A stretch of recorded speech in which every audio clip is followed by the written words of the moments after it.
go ahead and get into our second section of Judges.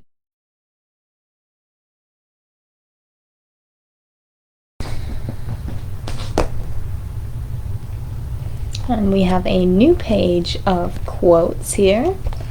This quote is from Mrs. Ephraim, 1640 to 1689.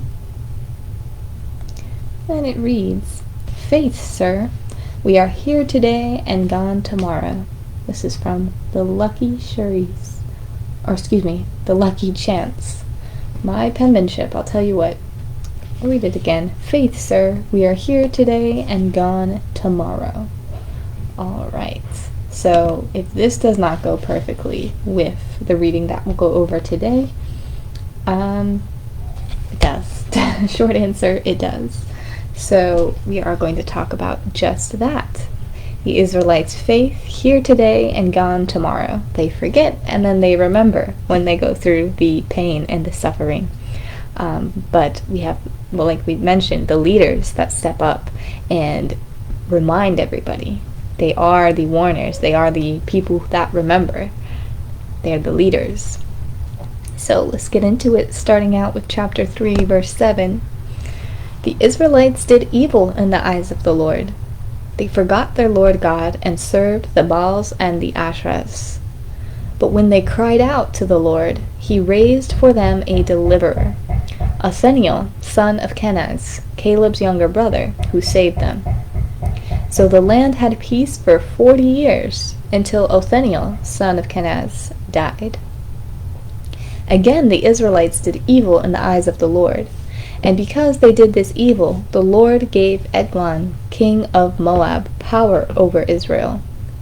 Again the Israelites cried out to the Lord, and he gave them a deliverer, Ehud, a left-handed man, the son of Gera the Benjamite. The Israelites sent him with tribute to Eglon, the king of Moab. He presented the tribute to Eglon, king of Moab, who was a very fat man. Ehud reached with his left hand, drew the sword from his right thigh, and plunged it into the king's belly. When he arrived there, he blew a trumpet in the hill country of Ephraim, and the Israelites went down with him from the hills, with him leading them. That day Moab was made subject to Israel, and the land had peace for 80 years. After Ehud came Shamgat, Shamgat, son of Anath, who struck down 600 Philistines with an oxgoad. He too saved Israel. All right, so the moments where everything changes, right? We have the leaders.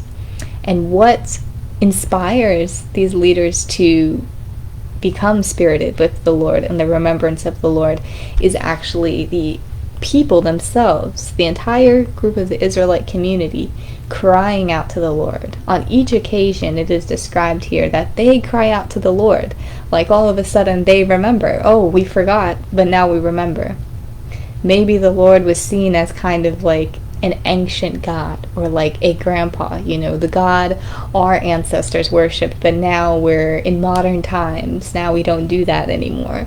But then when times of struggle come upon them, they suddenly remember, oh wait, yes, we have our God that we should call to, right? So it is kind of interesting how they forget about the Lord, yet they cry out to him in the most dire times. I think, like I've spoken about, that's something that is still reoccurring. All right, we tend to forget, and then when times are really, really rough, we remember the sacredness of the Lord.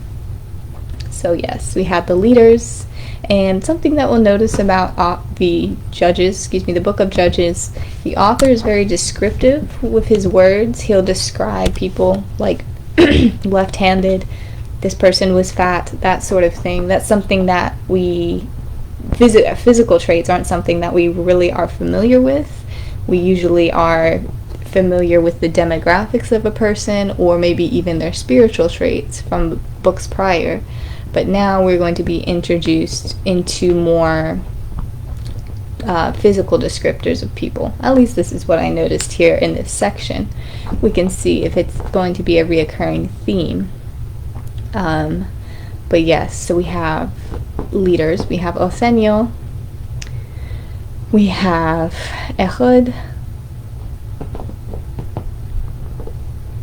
And then we had Shamgat. I feel like it's said like that, Shamat. You don't really pronounce the G.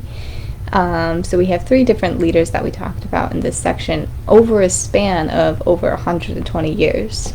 So I did tell you here, let's see, this is 40 years, 80 years. Yeah, even longer, right? 80 years, 40 years, and then even longer with Shamgat.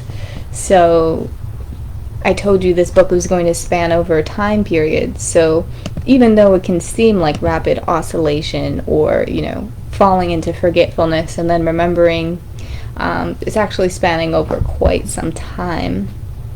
So that's bound to happen, right? It's bound to happen. But it's great how the Bible, even just a short book, can cover such a history that just really shows its depth and the wealth of the information that's there, right? How everything is recollected, essentially. But the Spirit is true. That's why it exists the way that it exists. And of course, we are going to talk a little bit more about death and destruction and killing and things like that. And we are actually going to have a conversation about that probably tomorrow. Just because what we've read so far, the Bible seems so violent and so, just drastic in measure. And it's not something that we would expect coming from a spiritual text, especially if you have ideas of religions like Buddhism, which is nonviolent, or even Islam. It's a very nonviolent religion. The only people entitled to enact feats of great destruction, or the only individual, would be the Lord himself. So yeah, that's all I have to say about that.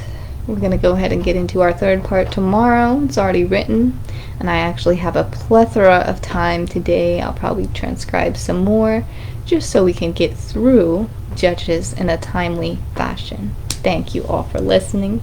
I hope you have a great rest of your day. Bye-bye.